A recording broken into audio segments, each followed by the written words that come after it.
అప్పుడు నువ్వు డైరెక్ట్ గా మనకేం చెప్పొద్దు, బాబు గారికి చెప్పాలా.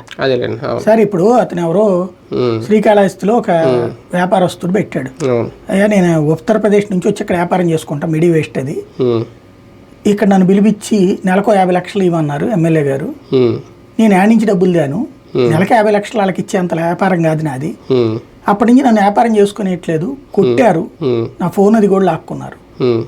ఇది ఎవరు మాట్లాడాలి? పోలీసులు కేసు తీసుకోరు, ఎక్కడికి వెళ్ళి మాట్లాడాలా? అది కొంచెం చూడండి ఇట్లాంటి కరెక్ట్ కాదు మనకి అనేది ఇండివిజువల్గా చెప్పాలి బాబు గారికి.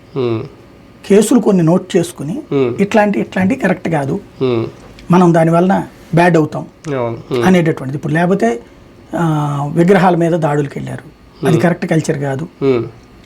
ఆ మధ్యన ఒక మాట అన్నప్పుడు నాకు అనిపించింది, కొంచెం గట్టిగానే చెప్పారు ఈయన, ఇది కరెక్ట్ కాదు మనం అని అన్నారు కదా. ఆ తర్వాత కంట్రోల్ అయినాయిగా, చంద్రబాబు గారు కూడా వెంటనే అనౌన్స్మెంట్ ఇచ్చి ఆగమన్నారు. మొదటి 15-20 రోజులు వాళ్ళ కవ్వింపు చర్యలకు రెచ్చిపోవద్దు అనే పేరుతో ముందైతే ఆపే ప్రయత్నం చేశారు కదా.